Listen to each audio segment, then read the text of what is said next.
Declan Rice, is he really worth more than £100 million? And why have some of Europe's top clubs been chasing him this summer, including Arsenal, who currently lead the race?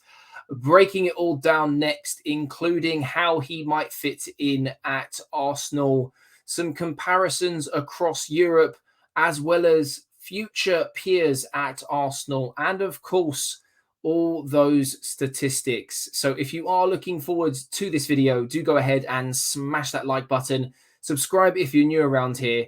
But let's waste no more time at all and jump into his player profile. Kicking off with the basics, Declan Rice, if you haven't heard of him, you must have been living under a rock. He's been a huge influence in their recent success, helping West Ham lift a trophy for the first time in 40 years. A leader on and off the field, and a big reason for why Mikel Arteta has pushed so hard to sign him. He can play a number of different roles in midfield, but arguably his best role is as a defensive midfield player, aged 24 and coming into his peak. So a fantastic time to sign him, standing at just over 6'1". So definitely a physical presence in the middle of the park, right-footed, an England international, and has been for quite some time, helping them progress in several major tournaments. And one of the reasons for why West Ham have been forced into selling him this summer is he has just a year left on his contract. But a player as good as him has commanded a fee of over £100 million. And from a number of very reliable sources, including David Ornstein and Fabrizio Romano, the deal is made up of £100 million up front and £5 million in add-ons, breaking a British record fee for a player in the Premier League. At the time of recording this video, both Granit Xhaka and Thomas Partey both still play for Arsenal, but rumours suggest they could both be on the way out of the club. Rice could easily play in either of the roles that both Granit Xhaka and Thomas Partey played for Arsenal last season. But when looking at the data, we can see here that Declan Rice's heat map in the middle is most similar to Granit Xhaka's heat map on the left, both taking up positions in their own half as well as the opposition, but more towards the left-hand side. Now, we do know that from an Arsenal point of view, this is very tactical. It's exactly the sort of lane that Xhaka tends to take up due to his role. But when we look at Thomas Partey, we know he's more of the defensively minded of the two, partnering with the likes of Zinchenko, occupying space on the right-hand side.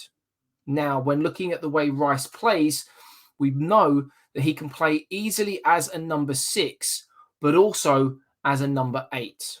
Now, although he wasn't deployed in this particular role as much at West Ham, or even for England for that matter, we do know that from a progressive point of view, he is just as good and could probably be seen as something in between a 6 and an 8.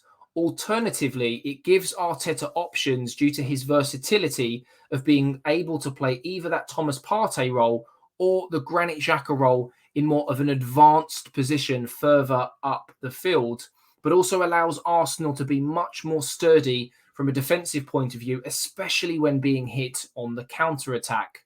But how and where might Declan Rice feature in some of the current systems that we've become familiar with under Arteta? On paper, as we can see on the left-hand side, Arsenal typically tend to take up a 4-3-3 formation. And as mentioned in the previous slides, he could quite easily take up either role, that of Granit Xhaka or Thomas Partey. However, when Arsenal are in possession or attacking, we can see two of the roles that Rice might take up from this middle picture in more of an advanced 8 position.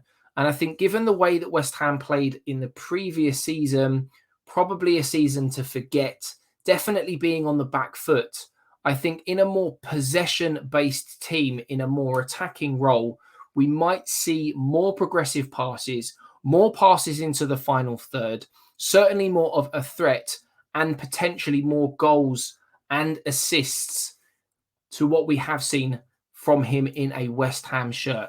We'll take a look at those stats in just a short while, but he will be just as comfortable sat in more of a double pivot alongside Zinchenko, looking to hoover up those balls, break down attacks, because some of his interception stats are absolutely phenomenal when comparing him to other defensive midfielders in the Premier League. Now, when Arsenal are defending, quite simply 4-4-2, looking to spring into a counter-attack with those front four, Declan Rice would take up either of those roles in the centre of the park, being very, very comfortable in a double low block if needed on either the left or the right-hand side. I see absolutely no reason why he wouldn't slot into either of those positions when Arsenal are defending out of possession or even pressuring in that final third. On screen now, we can see two sets of data. On the left-hand side, we have a comparison against his central midfield peers in the Premier League, where he has completed 90 minutes 36.4 times.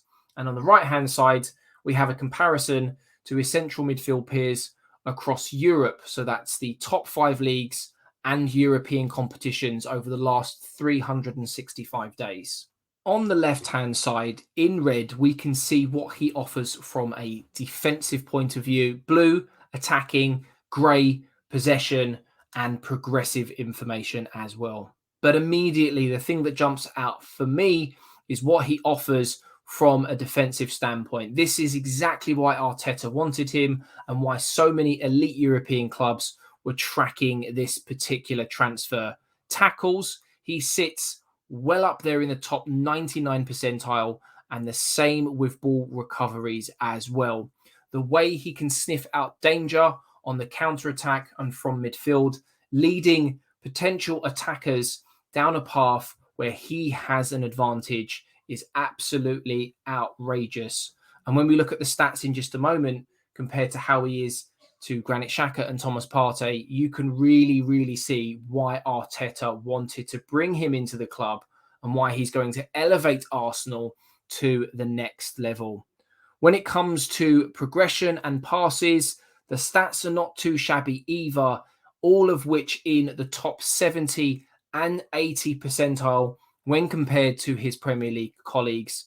And looking at the blue, whilst most of it is under 50%, putting him in the bottom half for most of those stats, I think playing for a team like Arsenal, who will enjoy far more possession compared to what West Ham did last season, and when attacking, we will see a difference in these stats. And I'll be very interested to compare those at the end of next season and see what he's contributed from an attacking standpoint. But ultimately, Arsenal haven't signed him for those reasons. It's the way he breaks up play. It's the way he moves the ball on after breaking that play, and the way he transitions the ball from defence into attack after winning it are some of the main reasons as to why Arsenal have decided to go for Declan Rice. And if we have a look here on the right-hand side, some of those passing stats all in green, exactly what you want. Progressive passes, top 80 percentile in Europe. Progressive carries, top 85% in Europe. Pass completion, top 81%. Interception, so the way he reads that game, as I mentioned, the way he breaks up play and goes for that ball, top 95 percentile. Declan Rice, quite simply put, will win the ball back, whether it's sniffing out the danger in a double low block or on the counter-attack. He will break up play and he will move the ball on with his progressive passes and his progressive carries. He is a modern transitional midfield player from both a defensive point of view and playing that ball forwards. Now, I know plenty of Arsenal fans, and even rival fans for that matter, will question whether or not Declan Rice is an upgrade on what Arsenal already have in midfield, coming in to replace the likes of Granit Xhaka and or Thomas Partey. How does he compare? Is he better? What does he offer different to the two players that have done a fantastic job in a title charge for Arsenal in our most recent season? Now, the first thing that jumps out for me is that both Declan Rice and Granit Xhaka both played 37 games and had 36 starts. Now, one big problem for me when it comes to Thomas Partey is the consistency over the course of the season. And what I mean by that is consistently playing without injury at a top level. And don't get me wrong, when Thomas Partey's on his A game, he is a phenomenal football player. He really gets Arsenal going, but we need that over the course of 37 to 38 Premier League games. And currently, he cannot offer that. And you can see that reflected in the minutes that both Declan Rice and Granit Xhaka offer on screen. Goals and assists, only 6 for Declan Rice. But as previously mentioned, I'll be very interested to see how that changes over the course of next season when playing in a more possession attacking-based football team. Granit Xhaka having moved into that role, something that none of us had predicted prior to last season beginning, into that number 8 role, somewhere I can see Declan Rice really flourishing, managed to rack up 14 goals and assists. Can Declan Rice replicate this or get into double figures at least? Passing accuracy, very straightforward across the board. And the same with progressive passes. A lot of people do suggest that Granit Xhaka is a sideway passing merchant. Definitely not the case. But Declan Rice in good company, and very much the same when it comes to chances created. That's key passes and chances created throughout 90 minutes, 1.1 per 90 minutes, so not a million miles away from what Granit Xhaka and Declan and Thomas Partey offer. Take on success. When we look at those transitions, being that transitional midfielder, those progressive carries, very similar to Granit Xhaka. Thomas Partey, quite on a different level, I suppose, in that sense. But again, when we look at how West Ham transition from defence into attack, the options are going to be very different at Arsenal. But it's the interceptions we can see here, 1.8 per 90 minutes, really does break up play. It's a huge leap on what Granit Xhaka offers, whilst Granit Xhaka does a hoover up a lot of balls in that number 8 role at only 0.5.